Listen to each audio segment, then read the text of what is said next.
Ok, aujourd'hui, j'ai une question pour vous autres. Pourquoi est-ce si dur de changer nos habitudes de vie pour essayer de sauver la planète, être plus éco-responsable? Pourquoi? Living life, every day, late at night, not okay. All I want, and I pray, all I need are some better days. Yeah, all I need. Il y a 4 raisons majeures étudiées en psychologie et en économie comportementale. 1. Le problème est trop abstrait. Le changement climatique est lent et invisible. Par exemple, personne ne voit directement le CO2 et les conséquences arrivent dans 20-50 ans. Les humains réagissent mieux à un feu, une attaque, une crise immédiate, pas à un processus graduel. 2. Les gestes individuels semblent insignifiants. Beaucoup de gens pensent « à quoi bon si la Chine ou les grandes compagnies polluent plus que moi ?» Et ils n'ont pas complètement tort. Les grandes industries et États représentent la majorité des émissions, mais ce raisonnement oublie une chose, les industries existent parce que les consommateurs achètent. C'est vrai, là, faut pas juste blâmer les compagnies comme dans le livre Inconspicuous Consumption de Tatiana Glusberg. En tout cas, le livre que je suis en train de lire sur l'environnement en ce moment, que je suis en train de finir, elle dit souvent, l'autrice, que hey, c'est les compagnies qui devraient genre changer leur méthode de faire. C'est pas les gens, les contribuables qui ont à modifier leur comportement puis à se renseigner là-dessus. Moi, je trouve qu'elle a un peu tort là, parce que c'est tout le monde. C'est le gouvernement, c'est les entreprises, c'est les consommateurs on doit tous se conscientiser à ce qui est mauvais pour l'environnement.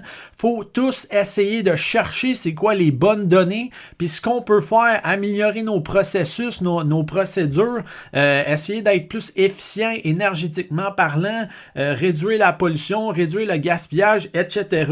Mais c'est difficile, là. Tu sais, juste chez nous, là, je me suis rendu compte la semaine passée, Colin, que genre, il y a du monde chez nous, qui font plus de lavage, puis tu sais, juste en famille, là, tu te rends compte que t'as pas tout le temps les mêmes habitudes, puis quand tu clarifies pas c'est quoi nos standards ici de chez nous, ben c'est là que tu te rends compte que les habitudes sont un peu éparpillées, là. Comme moi, mon petit frère, c'est pas la même affaire pantoute, mon père, il fait telle affaire, ma mère, elle, a fait autre affaire. On est conscientisé sur certains points, moins sur d'autres.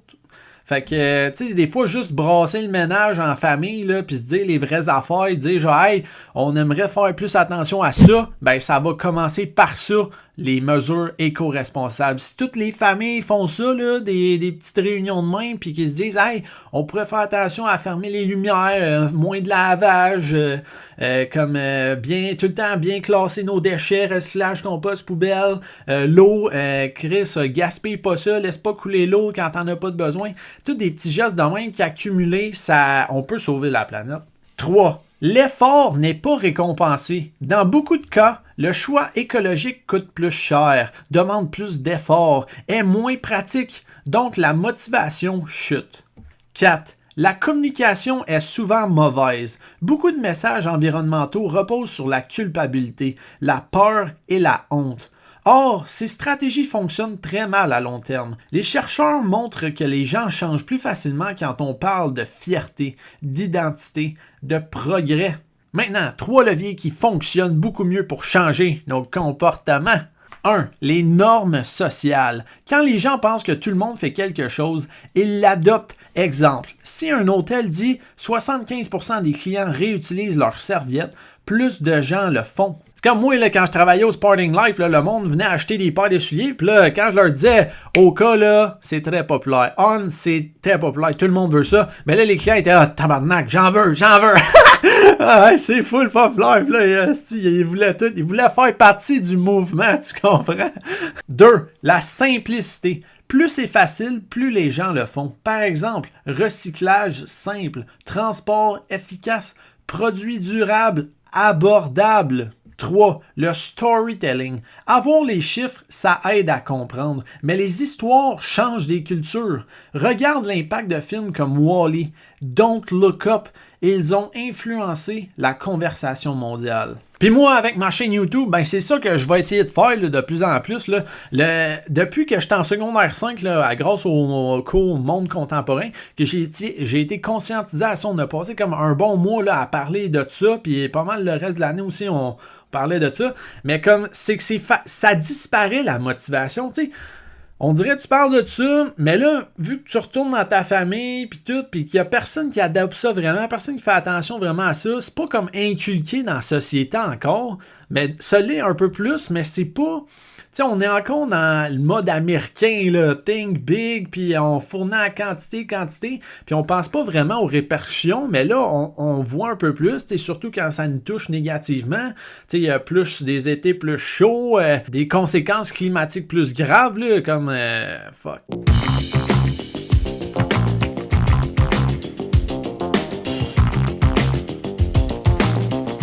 Quand le niveau d'eau monte trop, etc., là, des affaires qui nous touchent puis qu'on n'aime pas, là, on est comme wow! Et puis ça, ok, ça a un impact. C'est en lien avec le réchauffement climatique, nos habitudes environnementales. Ok, là. On porte plus attention à ça, mais c'est dur de bâtir des habitudes, mais écoute, c'est un geste à la fois, puis à un moment donné, ça fait partie de ton système d'habitude, puis une fois que c'est comme engrainé là-dedans, ça part pas, comme si tu y penses pas, c'est des automatismes, fait que c'est ça qu'il faut arriver à faire. Mais tu sais, dans les dernières années, là, tu checkes un documentaire sur OK, manger des poissons là, qui sont mal approvisionnés, c'est pas bon. Et puis à la fin de ce documentaire-là que je parle, là, à la fin, un pays il tue plein de baleines. Puis là, l'eau est rendue rouge, genre tellement qu'ils ont tué des baleines. Les baleines sont échouées sur la plage. Puis là, t'es comme holy shit. Puis là, après ça, tu t'en vas manger ton saumon en famille. Puis là, t'es comme, oh fuck! Mais Chris, un mois plus tard, tu t'oublies ça, puis tu continues de vivre, puis t'es comme, la vie est bien normale. Mais, puis là, après ça, tu sais, j'écoute le documentaire que j'ai mis sur mon Instagram, là, qui est cloué là comme...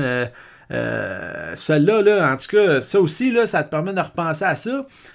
Puis il y a un autre sur l'agriculture régénératrice. Il n'avait un bon documentaire sur Netflix. J'ai même lu un livre là-dessus, là, que tu sais, le sol, la qualité du sol a diminué parce qu'on utilise des pesticides et des produits chimiques qui sont pas bons pour la nature. Faut qu'il y ait plus de biodiversité. Puis la manière qu'on traite les champs en ce moment, c'est comme pas la meilleure façon. Puis il y a comme un mouvement d'agriculteurs, de regenerative agriculture, que ça s'appelle en anglais. Puis là, il y a plus de fermiers, d'agriculteurs qui joignent ça puis qui utilisent des bonnes méthodes. Mais c'est pas encore le cas là, pour genre un grand pourcentage d'agriculteurs. Fait que ça, c'est tout un problème aussi.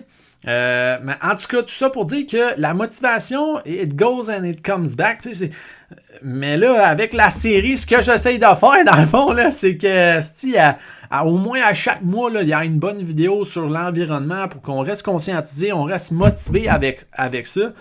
Puis écoute, ça sera pas des vidéos parfaites, là, ça sera peut-être pas les chiffres parfaits, puis les meilleurs trucs, mais au moins de juste comme genre penser au sujet, ça te permet de vous revoir tes habitudes personnelles quotidiennes puis être comme oh, c'est vrai que ça je pourrais faire attention, ça je pourrais faire attention.